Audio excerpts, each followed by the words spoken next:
একদিন হযরত ইদ্রিস আলাইহি ওয়াসাল্লাম মহান আল্লাহ তাআলার ইবাদতে মশগুল ছিলেন।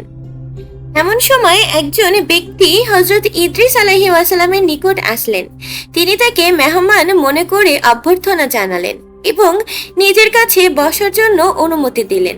ইদ্রিস আলাইহি ওয়াসাল্লাম বুঝতে পারেননি এই ব্যক্তি ছিলেন মালাকুল মউত।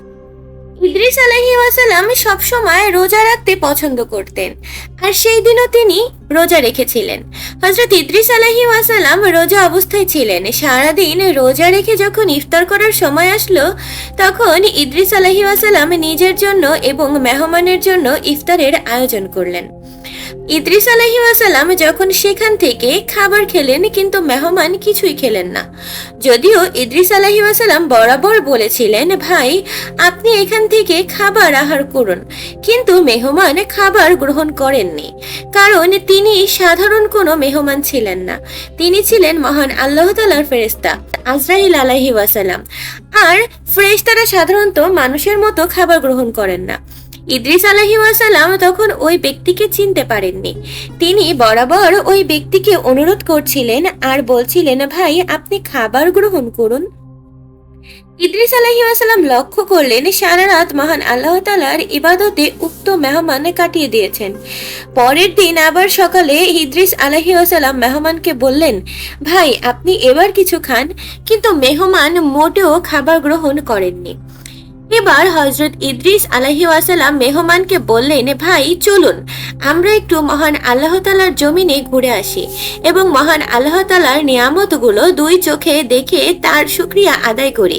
ইদ্রিস আলাইহি ওয়াসাল্লামের এই কথা শুনে মেহমান রাজি হলো, তাকে নিয়ে বের হলো। তারা দুজনে হাঁটতে হাঁটতে অনেক দূরে গেলেন। হঠাৎ তাদের সামনে পড়লো একটি বাগান। এই বাগানে সব ধরনের ফল ছিল। তখন মেহমান বললেন, হে আল্লাহর নবী, চলুন এই বাগানে প্রবেশ করি এবং সেখান থেকে কিছু ফল আমি আর আপনি দুজনে মিলে খাই। ইদ্রিস আলাইহি ওয়াসাল্লাম মেহমানের কথা শুনে রাগান্বিত হলেন আর বললেন, আপনি তো এক আশ্চর্য মানুষ। আপনি কি জানেন না মানুষের সম্পদ না জানিয়ে ভক্ষণ করা মহান আল্লাহ তাআলা পছন্দ করেন না, এটা হারাম। হযরত ইদ্রিস আলাইহি ওয়াসাল্লামের কথা শুনে মেহমান কোনো কিছু বললেন না, বরং চুপ করে রইলেন। কেননা এই যে মহান আল্লাহ তাআলার নূরের ফেরেশতা মালাকুল মউত আজরাইল আলাইহি ওয়াসাল্লাম, তিনি তো হযরত ইদ্রিস আলাইহি ওয়াসাল্লামকে পরীক্ষা করছিলেন মানুষের সম্পদের প্রতি ইদ্রিস আলাইহি ওয়াসাল্লামের কোনো লোভ আছে কিনা। তারপর তারা দুজনে আবার হাঁটতে শুরু করলেন। হাঁটতে হাঁটতে একটি মাঠে গিয়ে তারা উপস্থিত হলেন। সেই মাঠে ছিল অনেক ছাগল, আর এই ছাগলগুলোকে দেখে মেহমান বললেন, হে আল্লাহর নবী, চলুন আমরা এই ছাগলগুলো থেকে একটি ছাগল এনে জবাই করে তার গোশত ভক্ষণ করি। ইদ্রিস আলাইহি ওয়াসাল্লাম বললেন, আপনি তো আজব মানুষ, হালাল খাবার আপনার ভালো লাগে না, আর মানুষের হারাম সম্পদ আপনার কাছে খুবই ভালো লাগে। আপনি কি জানেন না মানুষের সম্পদ না জানিয়ে ভক্ষণ করা মহান আল্লাহ তাআলা হারাম করেছেন? এরপরও হযরত ইদ্রিস আলাইহি ওয়াসাল্লাম তার কথায় তিনি কোনো প্রতিবাদ করলেন না। এইভাবেই তারা দুজনে সারাদিন হাঁটলেন। মহান আল্লাহ তাআলার নিয়ামত দেখে সন্ধ্যার সময় তারা আবার বাড়িতে ফিরে আসলেন।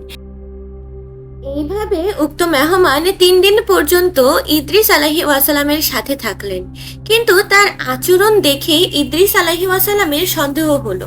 তিনি মনে করলেন এ কোনো সাধারণ মানুষ নয়। তখন ইদ্রিস আলাইহি ওয়াসাল্লাম তাকে বলেন, দয়া করে আপনি আপনার পরিচয়টা বলুন। তখন মেহমান বললেন, আমি মানুষ নই, আমি মহান আল্লাহ তাআলার একজন ফেরেশতা, আমার নাম মালাকুল মউত। ইদ্রিস আলাইহি ওয়াসাল্লাম বললেন, আপনি কি দুনিয়ার যাবতীয় প্রাণীর জান কবজ করে থাকেন? মালাকুল মউত বললেন, হ্যাঁ।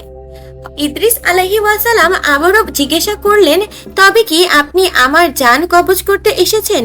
মালাকুল মউত বললেন, না, আমি আপনার সাথে ভ্রাতৃত্ব স্থাপন করতে এসেছি। আমার একান্ত বাসনা আপনিও আমার এই প্রস্তাবে রাজি হবেন। ইদ্রিস আলাইহি ওয়াসাল্লাম বললেন, আমি একটি শর্তে আপনার সাথে ভ্রাতৃত্ব স্থাপন করতে রাজি আছি।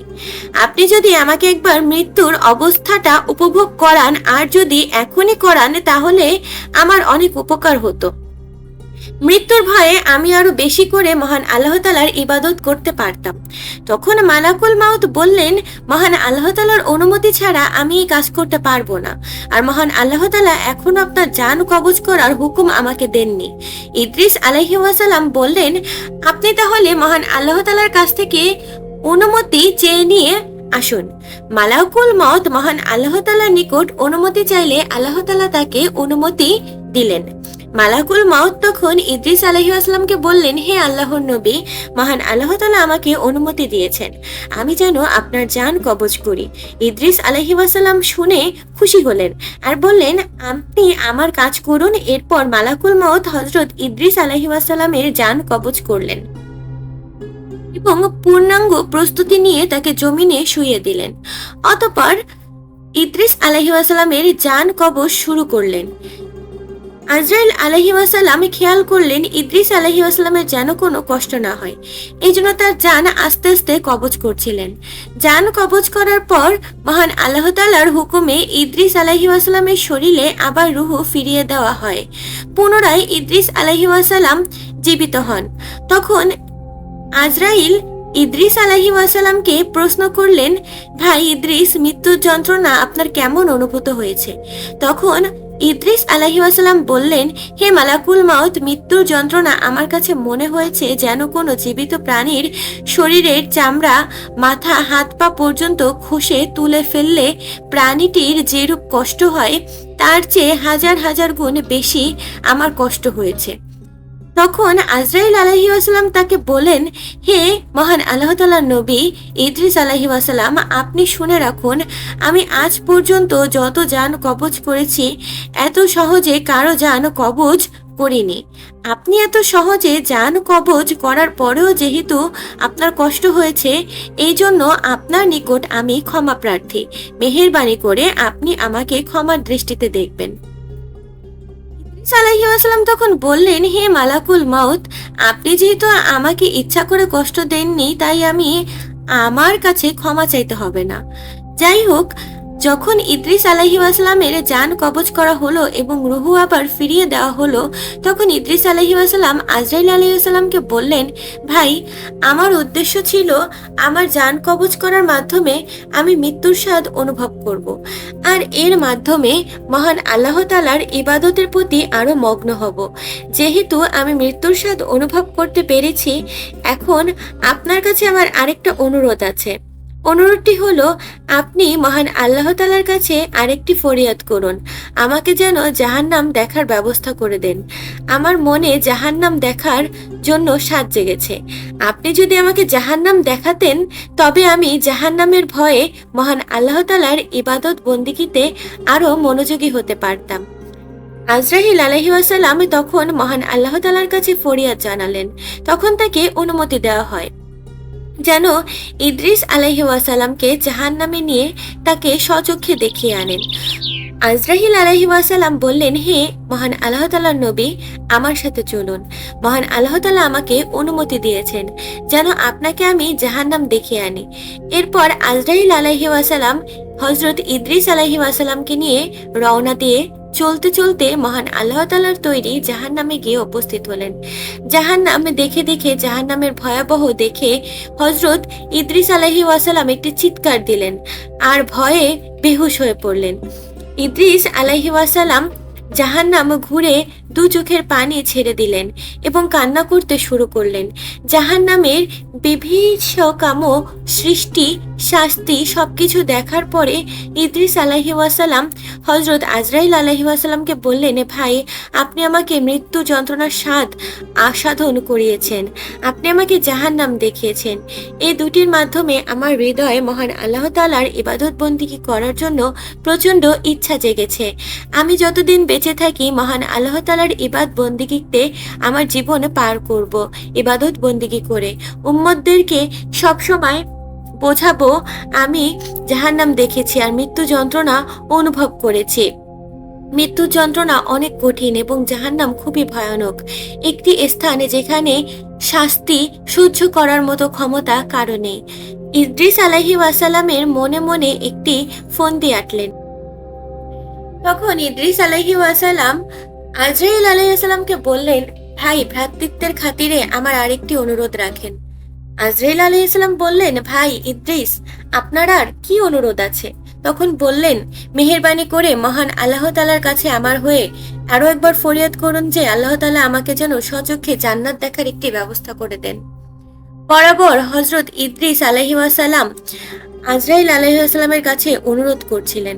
তখন মালাকুল মউত আজরাইল আলাইহিস সালাম মহান আল্লাহ তাআলার কাছে গিয়ে ফরিয়াদ জানালেন, হে মহান আল্লাহ তাআলা, আপনার নবী জান্নাতকে স্বচক্ষে দেখতে চান। আজরাইল আলাইহিস সালাম যখন মহান আল্লাহ তাআলার কাছে ফরিয়াদ করলেন, মহান আল্লাহ তাআলা তখন ইদ্রিস আলাইহিস সালামকে জান্নাত স্বচক্ষে দেখার অনুমতি প্রদান করলেন। ইদ্রিস আলাইহিস সালাম তখন মহান আল্লাহ তাআলার কাছ থেকে অনুমতি পেয়ে শুকরিয়া আদায় করলেন এবং সেজদা করলেন। অতঃপর আজরাইল আলাইহিস সালাম হযরত ইদ্রিস আলাইহিস সালামকে নিয়ে রওনা দিলেন। দুজনে চলতে চলতে জান্নাতের কাছে গিয়ে উপস্থিত হলেন।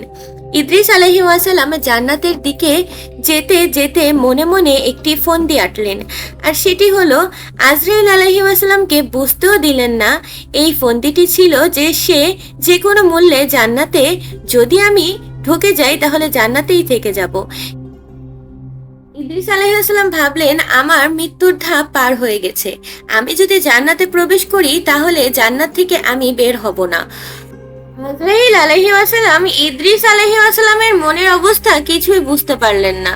ইদ্রিস আলাইহিস সালামের কথা শুনে হাসছিলেন, কেননা মহান আল্লাহ তাআলা ইদ্রিস আলাইহিস সালামের তকদিরে এভাবেই লিখে রেখেছিলেন, জিন্দা অবস্থায় মওতের পূর্বে তাকে মহান আল্লাহ তাআলা জান্নাত দেখাবেন এবং জান্নাতের মধ্যে চিরস্থায়ী করে দিবেন। আজরাইল আলাইহিস সালাম যখন ইদ্রিস আলাইহিস সালামকে নিয়ে জান্নাতের দরজার সামনে উপস্থিত হলেন, ঠিক ওই সময় ইদ্রিস আলাইহিস সালামকে বললেন, ভাই ইদ্রিস, এই যে জান্নাত, আপনি জান্নাতে প্রবেশ করুন, কিন্তু শর্ত হচ্ছে আপনার পায়ে যে জুতা আছে সেই জুতা খুলে তারপরে জান্নাতে যান। জান্নাতে যত নাজ নেয়ামত তা আপনি ঘুরে ঘুরে দেখুন। আমি আপনার জন্য বাহিরে দাঁড়িয়ে অপেক্ষা করছি। যখন আমি আপনাকে ডাক দিব দুনিয়াতে যাওয়ার সময়, ঠিক ওই মুহূর্তে আপনি আমার কাছে চলে আসবেন। আপনাকে নিয়ে আমি আবার মহান আল্লাহ তাআলার জমিনে নেমে যাব। আজরাইল আলাইহিস সালাম ইদ্রিস আলাইহিস সালামের মনের কথা জানেন না, আর কল্পনাও করতে পারেননি যে ইদ্রিস আলাইহিস সালাম মনে মনে কি ভেবে রেখেছেন। ইদ্রিস আলাইহিস সালাম আজরাইল আলাইহিস সালামের কথা মতো জুতা বাহিরে রেখে মহান আল্লাহ তাআলার জান্নাতে প্রবেশ করলেন। মহান আল্লাহ তাআলার জান্নাতে বড় বড় নাজ নিয়ামত, আরাম, আয়েশ সবকিছু এক এক করে ইদ্রিস আলাইহিস সালাম উপভোগ করতে লাগলেন। জান্নাতের নিয়ামত যতই তিনি দেখছেন তার ততই চোখ শীতল হয়ে যাচ্ছে। তখন ইদ্রিস আলাইহিস সালাম জান্নাত দেখেছেন আর মহান আল্লাহ তাআলার শুকরিয়া আদায় করেছেন। কিছুক্ষণ পর আলহামদুলিল্লাহ এই বলে তিনি মহান আল্লাহ তাআলার কাছে শুকরিয়া আদায় করেছেন, সিজদায় অনবরত হয়ে যাচ্ছেন। যতই সামনের দিকে এগোচ্ছেন মহান আল্লাহ তাআলার জান্নাত দেখে তিনি ততই বিমোহিত হয়ে পড়ছেন এবং জান্নাতের প্রতি আকৃষ্ট হচ্ছেন। ইদ্রিস আলাইহিস সালাম জান্নাতে ঘোরাফেরা করলেন। এরপর আজরাইল আলাইহিস সালামের কাছে ফিরে এসে তিনি নিজের প্রতিশ্রুতি রক্ষা করলেন, কিন্তু পরক্ষণেই তিনি আবার এক দৌড়ে জান্নাতে ঢুকে পড়লেন। আজরাইল আলাইহিস সালাম তাকে ডেকে বলেন, ভাই ইদ্রিস, আপনি আবার জান্নাতে ঢুকলেন কেন? তাড়াতাড়ি বেরিয়ে আসুন, আমাদেরকে এখনই ফিরে যেতে হবে, আমি আপনাকে আবার পৃথিবীতে পৌঁছে দিব। তখন ইদ্রিস আলাইহিস সালাম জান্নাতের ভেতর থেকে জবাব দিলেন, ভাই আজরাইল, আপনার সাথে আমার শর্ত ছিল আমি যেন আবার ফিরে আসি এবং আমার জুতা যেন আমি বাহিরে রেখে যাই। আমি ওয়াদা মতো জুতা বাহিরে রেখে গিয়েছি এবং জান্নাত ঘুরে ঘুরে বাহিরে বেরিয়ে এসেছি। তো আপনার সাথে আমার যে ওয়াদা করেছিলাম তা আমি পূর্ণ করেছি। হয়তো আপনি একটি কথা ভুলে গিয়েছেন, আমি তো একবার মৃত্যুর স্বাদ গ্রহণ করলাম এবং দোজখ দেখলাম। এখন জান্নাত থেকে বের হয়ে আপনাকে দেওয়া প্রতিশ্রুতিও আমি রক্ষা করলাম। অতঃপর এখন আমি আর জান্নাত থেকে বের হব না। ইদ্রিস আলাইহিস সালাম যখন জান্নাত থেকে বের হতে অস্বীকৃতি জানালেন তখন আজরাইল আলাইহিস সালাম ঘোরাঘুরি করতে লাগলেন। ইদ্রিস আলাইহিস সালাম না বান্দা তিনিও যাবেন না বলে ঠিক করলেন। আজরাইল আলাইহিস সালাম মহান আল্লাহ তাআলার কাছে বললেন, হে মহান আল্লাহ তাআলা, আপনি বললেন বলে আমি তাকে দুনিয়া থেকে জান্নাতে নিয়ে এসেছি। সে জান্নাত ঘুরে দেখেছে, কিন্তু এখন সে জান্নাত থেকে যেতে নারাজ। হে মহান আল্লাহ তাআলা, এখন আপনি বলুন আমি কি করব? তখন মহান আল্লাহ তাআলা আজরাইল আলাইহিস সালামকে লক্ষ্য করে বললেন, হে আজরাইল, তুমি তোমার কাজে চলে যাও আর ইদ্রিসকে জান্নাতে থাকতে দাও। তার ভাগ্য আমি এরূপ ঘটনায় লিপিবদ্ধ করেছিলাম। সে জান্নাতে এভাবেই আসবে এবং জান্নাতে থেকে যাবে। অতএব তুমি তোমার কাজে ব্যস্ত হয়ে যাও। তুমি ইদ্রিসকে এভাবে জান্নাতের নিয়ামত উপভোগ করার সুযোগ করে দাও। আল্লাহ তাআলার হিকমত যখন আজরাইল আলাইহিস সালাম বুঝতে পারলেন, তখন আজরাইল আলাইহিস সালাম হাসতে হাসতে ইদ্রিস আলাইহিস সালামকে সালাম দিয়ে বিদায় হয়ে গেলেন। অতঃপর হযরত ইদ্রিস আলাইহিস সালাম মহা সুখে জান্নাতে বসবাস করতে লাগলেন। এই ছিল হযরত ইদ্রিস আলাইহিস সালামের ভেস্তে যাবার ঘটনা। ভিডিওটি ভালো লাগলে একটি লাইক দিবেন এবং সবার সাথে শেয়ার করবেন। এই ধরনের নতুন ভিডিও পেতে আমাদের চ্যানেল বিনোদন 24 ঘন্টা সাবস্ক্রাইব করে সাথে থাকুন। ধন্যবাদ বিনোদন 24 ঘন্টা।